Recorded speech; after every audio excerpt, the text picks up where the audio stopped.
Hello दोस्तों, स्वागत है। आज मैं आपके साथ क्लास 11th की एनसीईआरटी इकोनॉमिक्स का पार्ट 1 स्टैटिस्टिक फॉर इकोनॉमिक्स शुरू कर रहा हूं।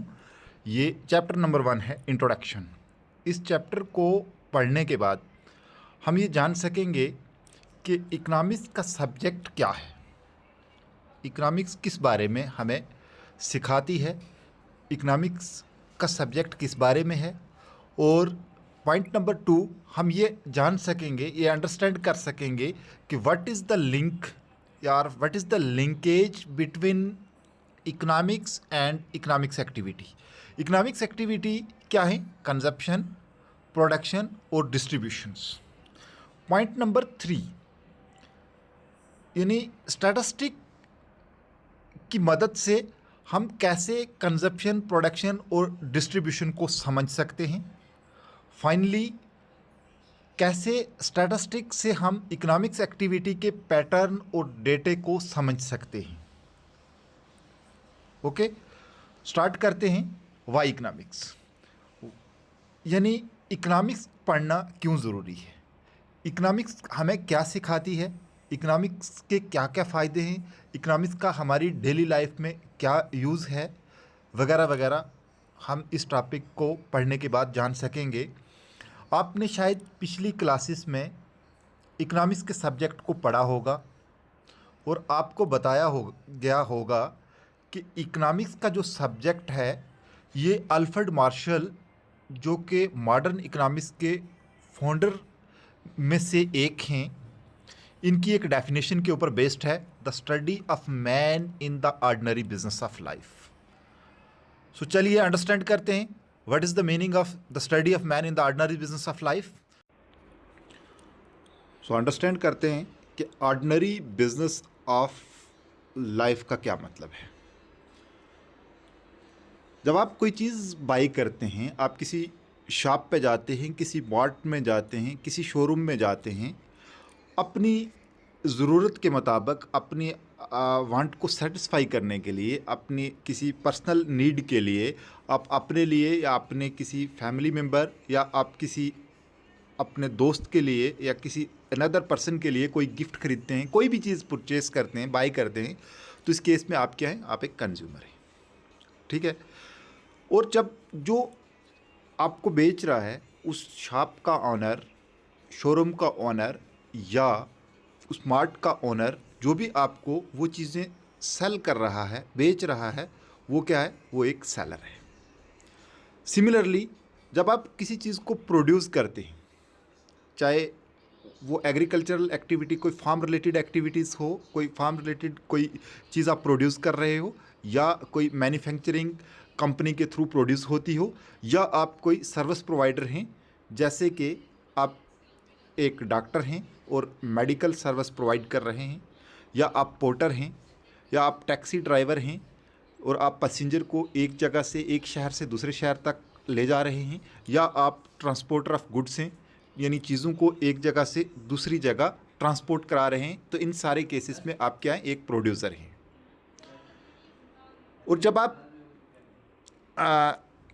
कोई जॉब करते हैं, फॉर एग्ज़ाम्पल आप किसी होटल में एज ए मैनेजर हैं, आप एक मैनेजर का जॉब कर रहे हैं, तो आपको क्या है कि सैलरी मिलेगी, तो इस सब केस में आप एक एम्प्लॉई हैं।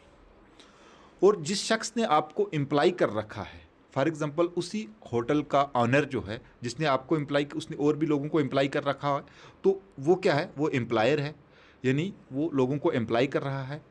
इन in all this cases you will be gainfully employed in economic activities, यानी इन सारे केसेस में आप इकोनॉमिक एक्टिविटी में इन्वॉल्व हैं। इकोनॉमिक एक्टिविटी वो हैं जिनसे मॉनेटरी बेनिफिट लिया जा सके। मॉनेटरी बेनिफिट हम लेते हैं तो उन्हें इकोनॉमिक एक्टिविटी कहा जाता है। इसी को इकोनॉमिस्ट ने ऑर्डिनरी बिजनेस ऑफ लाइफ कहा। ये एक्टिविटीज़ हैं, अगर आप ये प्रैक्टिकली अपनी नोटबुक पे करेंगे या आप इसके ऊपर सोचेंगे या इस पर ध्यान रखेंगे, तो आप इन सारी चीज़ों को अंडरस्टैंड कर पाएंगे जो हमने ऊपर पढ़ा है। तो इसको आप बहुत ही ईज़िली तौर से अंडरस्टैंड कर पाएंगे कि आप अपने घर के लोगों की एक्टिविटीज़ को सोचो, अपने फैमिली मेम्बर्स की एक्टिविटीज़ को आपने सोचना है और ये डिसाइड करना है कि क्या वो इकोनॉमिक एक्टिविटी हैं? क्या आप उन्हें इकोनॉमिक एक्टिविटी कह सकते हैं? और अगर वो इकोनॉमिक एक्टिविटी हैं तो उनकी क्या वजह है? इसी तरह से क्या तुम खुद को कंज्यूमर मानते हो?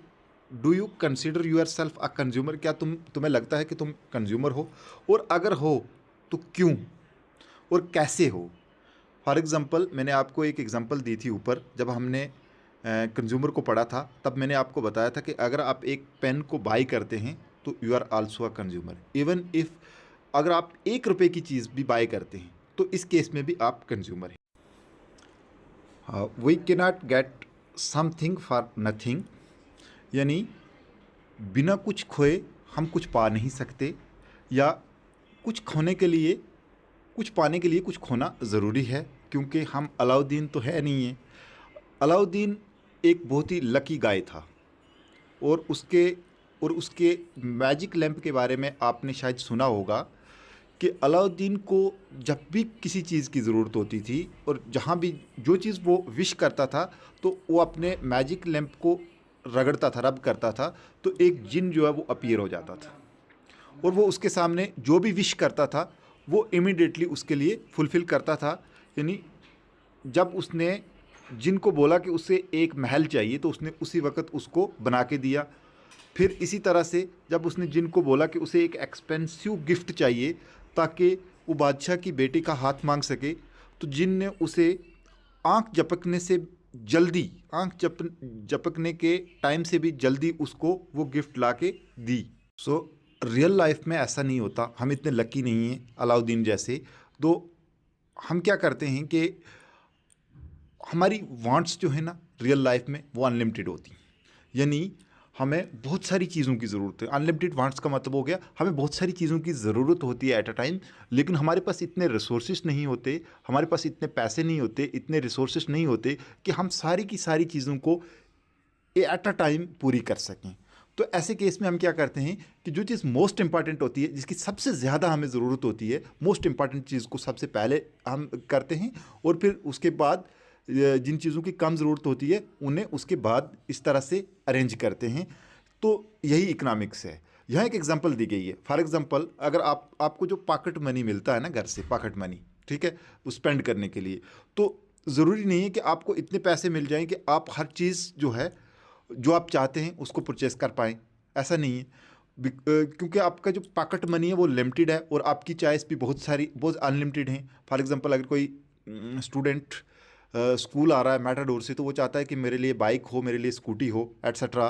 तो इस तरह से उनकी जो वांट्स होती हैं, उनकी जो डिमांड होती है वो अनलिमिटेड होती हैं, लेकिन उनका पॉकेट मनी लिमिटेड होता है। तो इस केस में वो क्या करते हैं कि जो मोस्ट इंपॉर्टेंट चीज़ होती हैं, जो बहुत ज़्यादा जिनकी मोस्ट इंपॉर्टेंट ज़रूरत होती है, तो सबसे पहले वो उन चीज़ों को बाय करते हैं। यही इकोनॉमिक्स की बेसिक टीचिंग है कि इन्हीं अनलिमिटेड वांट्स में हम लिमिटेड रिसोर्सेज को कैसे एडजस्ट करते हैं, that is known as economics teaching. Scarcity is the root of all economic problems. यानी जितनी भी इकोनॉमिक्स की प्रॉब्लम्स है ना, उन सब की जड़ क्या है? स्कार्सिटी। स्कार्सिटी किसको कहते हैं? स्कार्सिटी कहते हैं कमी को। कमी मीन्स जब कोई भी चीज़ ज़्यादा क्वांटिटी में अवेलेबल ना हो, कम क्वांटिटी में अवेलेबल हो, तो उसको स्कार्सिटी कहा जाता है। अगर दुनिया में स्कार्सिटी ना होती तो इकोनॉमिक सब्जेक्ट नाम की कोई चीज़ होती ही ना। हम स्कार्सिटी इतनी इंपॉर्टेंट है, यानी इस इकोनॉमिक्स में हम सिर्फ ये चीज़ डिस्कस करते हैं कि किस तरह स्केर्स रिसोर्सेज को, लिमिटेड रिसोर्सेज को अनलिमिटेड चॉइस में हम कैसे कन्वर्ट करके उसका बेस्ट यूज़ कर सकते हैं। अच्छा, स्कार्सिटी की कुछ एग्जांपल्स दी हुई हैं, जैसे आपने लंबी लंबी कतारें देखी होंगी रेलवे बुकिंग के लिए, या आपने क्राउड बसेस, यानी बसेस के बीच में क्राउड देखा होगा, ट्रेन के बीच में क्राउड देखा होगा, या कभी कभार एसेंशियल कमोडिटीज़ की शॉर्टेज होती है, या फिर कोई नई पिक्चर, कोई मूवी आ जाती है और उसकी टिकट लेने के लिए लोगों की भीड़ होती है। तो बेसिकली ये भीड़ इसलिए होती है क्योंकि हमारे पास इतने अवेलेबल थिएटर नहीं होते, या इतनी रेलवेज़ नहीं होती, इतनी बसेस नहीं होती जो कि सारे के सारे लोगों को हम प्रोवाइड कर सकें। तो उसमें से जो टिकट पहले हासिल करता है तो उसको पहले ट्रैवल मिल जाता है, तो जो बाद में हासिल करता है तो बाद में। इसी तरह से मूवी की टिकट के लिए जिसको टिकट मिल गई लिमिटेड सीटों के बीच में, फॉर एग्जांपल किसी सिनेमा हॉल में, किसी भी थिएटर में 400 सीटें, तो 400 सीट में पहले 400 लोग जो टिकट हासिल कर लेंगे उन्हें बैठने की जगह मिलेगी, बाकी वालों को अगले शो में मिलेगी या दूसरे दिन जगह मिल सकती है। तो ये सारी की सारी कुछ एग्जांपल्स स्कास्टी की हैं। अच्छा, इसमें ये कहा गया है कि आप कुछ स्कास्टी की एग्जांपल को सोचो। अच्छा, एक एग्जांपल मैं आपको बताता हूँ। जैसे गवर्नमेंट जॉब के लिए ना एक ऐड निकलती है कि 3,000 लोगों को या 2,000 लोगों को हमने रिक्रूट करना है, ठीक है, किसी पार्टिकुलर जॉब के लिए। फॉर एग्जांपल क्लरिकल जॉब है, ये टीचर है, या कोई भी इस तरह का कोई जॉब है गवर्नमेंट जॉब, तो उसके लिए एक ऐड निकलती है जिसमें ये बताया गया होता है कि 3,000, तो उस 3,000 में से उस 3,000 पोस्ट के लिए कम से कम 1 लाख लोग जो हैं वो फॉर्म अप्लाई कर देते हैं। अप्लीकेशंस कितनी आ जाती हैं? 1 लाख। तो क्योंकि जॉब की हमारे पास कमी है, स्केर्स स्कास्टी है, तो सिर्फ हम क्या करेंगे कि उस कंपटीशन में सारे के सारे लोगों को जॉब तो नहीं प्रोवाइड कर सकते, लेकिन जो उसमें से टॉप लोग हैं, टॉप 3,000 उनको चूज़ कर लेते हैं, ठीक है। ये भी एक एग्जांपल स्कास्टी की है। The resources which the producer have are limited, और इनके अल्टरनेटिव यूजेस भी होते हैं। For example take the example of a food, जो कि हम डेली बेसिस पे खाते हैं, खुराक जो हम खाते हैं वो हमारी नरिशमेंट को सेटिस्फाई करती है। फार्मर इसको प्रोड्यूस करते हैं, किसान जो है वो खुराक को प्रोड्यूस करते हैं गिवन रिसोर्सेज के साथ, जैसे कि लैंड, लेबर, वाटर, फर्टिलाइज़र वगैरह का यूज़ करके वो किसी भी क्रॉप को प्रोड्यूस करते हैं। तो इन सारे रिसोर्सेज का ना अल्टरनेटिव यूजेस भी है, यानी इन सारे रिसोर्सेज को हम किसी और चीज़ को प्रोड्यूस करने के लिए भी यूज़ कर सकते हैं जो कि नॉन फूड क्रॉप हैं। जैसे कि रबड़, ये नॉन फूड क्रॉप है, कॉटन नॉन फूड क्रॉप है, जूट नॉन फूड क्रॉप है, एट्सेट्रा। अब इन चीज़ों को यानी जो हमारे गिवन रिसोर्सेज हैं जिनसे हम फूड क्रॉप को प्रोड्यूस करते हैं, इन्हीं रिसोर्सेज का हम नॉन फूड क्रॉप के लिए भी यूज़ कर सकते हैं। इसी को अल्टरनेटिव यूजेस ऑफ रिसोर्सेज कहते हैं।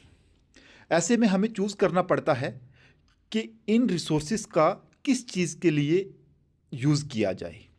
इसी डिसीजन को इकोनॉमिक्स में प्रॉब्लम ऑफ चॉइस कहा जाता है।